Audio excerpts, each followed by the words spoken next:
മക്കളെ, ജെറൂസലേമിൽ നിന്നും Jerusalem prayer line 3 minute പ്രാർത്ഥന ഇത് ആരംഭിക്കുകയാണ്.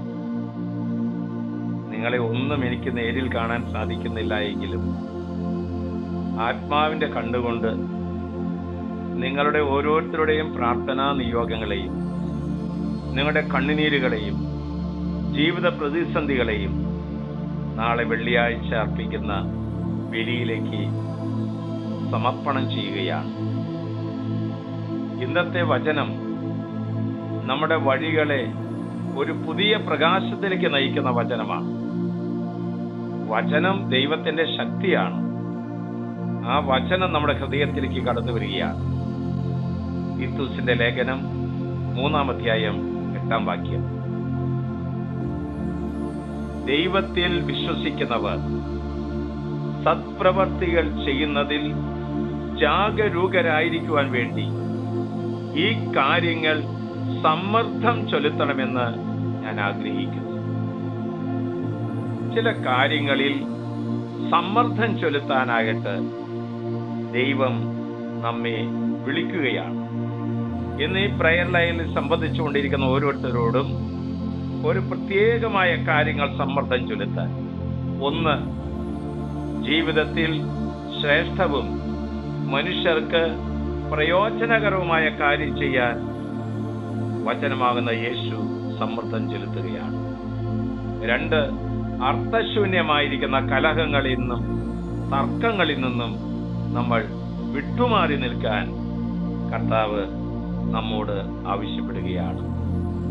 മകളെ, നമ്മൾ യേശുവിന്റെ സ്വരമാകാൻ, യേശുവിന്റെ കൈകളാകാൻ, യേശുവിന്റെ മുഖമാകാൻ കർത്താവ് നമ്മെ നിർബന്ധിക്കുകയാണ്. സ്നേഹത്തിൽ ജീവിച്ച് പരിപൂർണതയിലേക്ക് വളരാൻ ഇത് ശ്രമിച്ചുകൊണ്ടിരിക്കുന്ന ഓരോരുത്തരെയും അവിടുന്ന് സമ്മർദ്ദം ചെലുത്തുകയാണ്.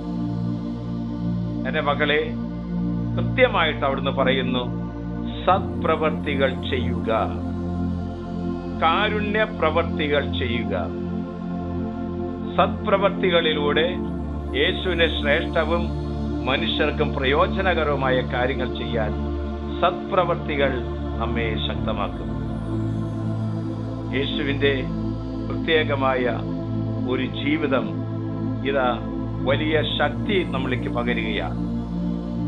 കർത്താവിന്റെ കാരുണ്യ പ്രവർത്തികൾ എന്ന് പറഞ്ഞാൽ, എനിക്ക് വിശന്നു ഭക്ഷിക്കാൻ തന്നു, എനിക്ക് ദാഹിച്ചു കുടിക്കാൻ തന്നു, ഞാൻ പരദേശിയായിരുന്നു സ്വീകരിച്ചു, ഞാൻ നഗ്നനായിരുന്നു ഉടുപ്പിച്ചു, ഞാൻ രോഗിയായിരുന്നു എന്നെ സന്ദർശിച്ചു, ഞാൻ കാരാഗ്രഹത്തിലായിരുന്നു എന്റെ അടുക്കൽ വന്നു. മക്കളെ, ഇതാണ് ഈശോ നമ്മുടെ പക്കലേക്ക് തരുന്ന പുതിയ സമ്മർദ്ദങ്ങൾ. ഈ പ്രാർത്ഥനാ വേളകളിൽ ഈ വചനത്തിൽ സംബന്ധിച്ച സർവരും സത്പ്രവർത്തികൾ ചെയ്യുന്നവരും കാരുണ്യ പ്രവർത്തികൾ വ്യാപൃതമായി തീരട്ടെ. ദൈവമേ, ലോകത്തിന്റെ ഏതു ഭാഗത്ത് നിന്ന് കർത്താവിന്റെ വചനം കേട്ടാലും എല്ലാവരും അനുഗ്രഹിക്കപ്പെടട്ടെ. ആശ്വാസപ്രദമായ രാത്രി, പ്രതീക്ഷാ നിർഭരമായ പ്രഭാതം, സൽപ്രവർത്തികൾ നിറഞ്ഞ ദിവസം നൽകി ഞങ്ങൾ എല്ലാവരെയും അനുഗ്രഹിക്കണമേ. കുഞ്ഞുങ്ങൾ മുതൽ വയോവൃദ്ധന്മാർ വരെ, രോഗികൾ മുതൽ ആരോഗ്യമുള്ളവരെ അനുഗ്രഹിക്കണമേ. നമ്മുടെ കർത്താവ് ഈശോ മിശിഹായുടെ കൃപയും പിതാവായ ദൈവത്തിന്റെ സ്നേഹവും പരിശുദ്ധാത്മാവിന്റെ സഹവാസവും നാം എല്ലാവരോടും, ഈ പ്രാർത്ഥനാ കൂട്ടായ്മയോടും ഇത് ഷെയർ ചെയ്യുന്ന എല്ലാ സുവിശേഷ സഹായികളോടും കൂടി ഉണ്ടായിരിക്കട്ടെ, ഇപ്പോഴും എപ്പോഴും എന്നേക്കും.